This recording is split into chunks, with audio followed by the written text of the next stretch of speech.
You have to know yourself. I think that's the most important thing. Know what responsibilities you're willing to take on and what comes with it. You're willing to take on. Yeah, because I think a lot of people like the idea of being independent, but when the responsibility comes, it's not like that. Right. Because I've done the independent campaigns and it's like, it's a bit overwhelming because when you take on, you got to pay everyone. Yeah? And when you got a campaign going, they're all calling your phone non-stop, so you can't be in the studio because they're calling you non-stop. They keep calling you.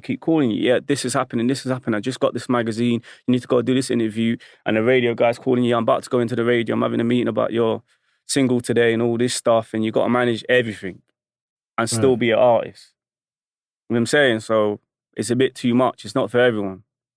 And dealing with the no's and dealing with a project that you might have put money into and it's not a success and dealing with the loss of the money. Mm-hmm. You know what I'm saying? Mm-hmm.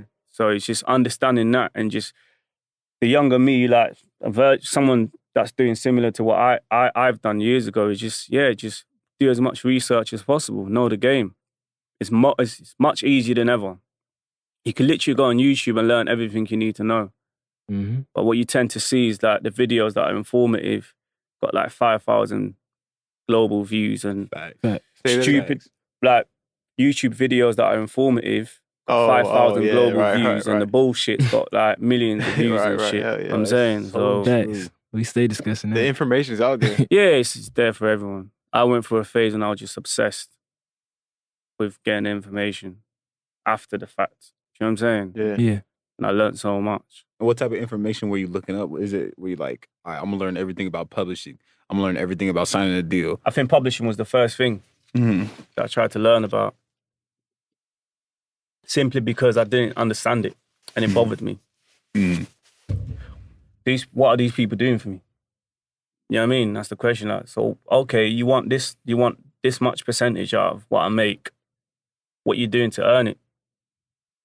That way I could determine whether it's worth my time or not to do it. You know what I'm saying? Yeah. Right. And that's when I started to learn about publishing and the workings of it. That's when I discovered that, okay, cool, they'll promise you X, Y, and Z, and actually they'll just collect your money. But you could do that your damn self. They're not shopping it. They're not. You could do that your damn self. You know what I'm saying? Through what?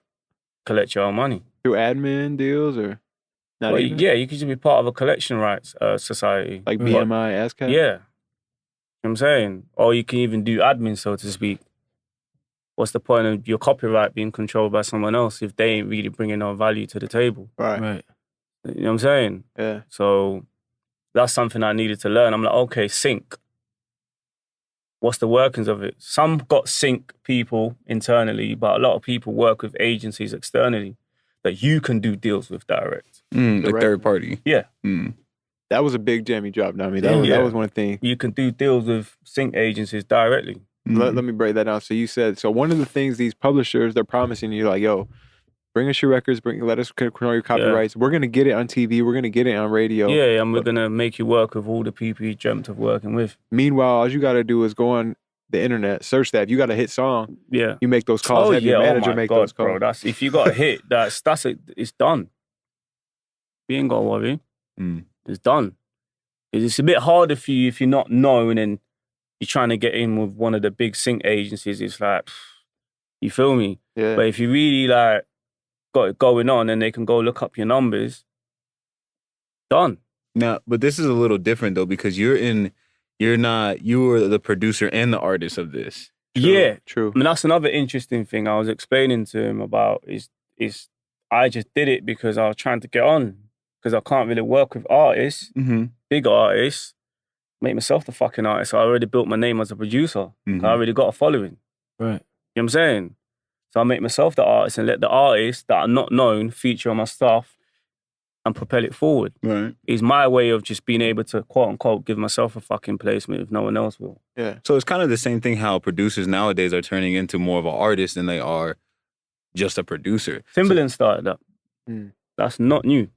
Right. He's the one that I learned from. You know what I'm saying? He started that shit. Your beats are so hot, you could bring out your own flipping artist shit. Although he was rapping, you know what I'm saying? We ain't gonna do any of that stuff. We ain't gonna sing neither. But he started to brand himself as an artist. And Pharrell did the same kind of thing. Yeah. what I'm saying? So no, go ahead. So if you're a young popping producer, right? Everybody wants your sound. You go and sign these deals with these sync companies Mhm. That's it. That's what I was gonna ask. Yeah. versus going to sign to a middleman that's going to do the same thing. Yeah. Yeah. You know, if you don't need a middleman, cut him out. Mm. Once again, like I told you, it's also whatever deal you do, you have to be administrating that. What I mean by that is you're responsible for that. Right. So if you want to be independent and cut out the middleman, you got to do the middleman's work though, Right. which means liaising with these people and being on top of them. And some artists naturally ain't got that in them. They ain't got the business that's Right. left Or brain the and right desire. brain. Yeah, the Communication, desire. Yeah, it's left and right brain. Let's not get it twisted. There's two different sides of the brain. There's a creative side of the brain and there's a business side of the brain, the logic. Oh, okay. So some people are just heavy on one side. So you got to know yourself. I'm just blessed to have a bit of both, which has helped me in the good parts. But sometimes it's almost a gift and a curse because one side might overpower the other too. You know what I'm saying? Mm. So if you're a producer and you don't have the right dictation, Right. meaning you can't speak to these labels on the phone correctly, would you just get a manager? Yeah, a manager could be a great thing for an artist. mean, I for just ain't had the independent. best experiences on that front. Mhm. That's just personal.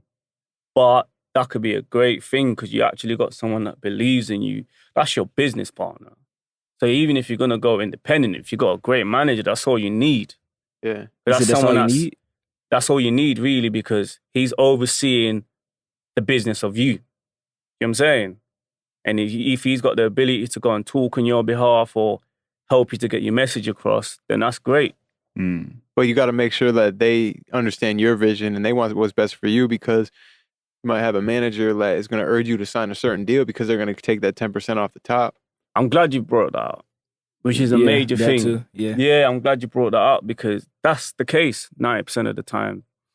Everyone's trying to cash out on you. Yeah. You know what I'm saying? So you're getting pushed to sign deals so they can cash out. Yeah. In their head, he might fire me tomorrow, so I'm cashing out. Mm. Even though deep Mm. down, if they was playing a long Mm. game, you ain't meant to sign that deal right now. You don't even need to sign it. Mm. But it's Just set it like, up. but it's like you just said, one might be stronger than the other, and you might not want to take on that responsibility. So No, you don't. So you may have to. You get Yeah. what I'm saying? Being a businessman is not as glamorous as it looks. It really isn't.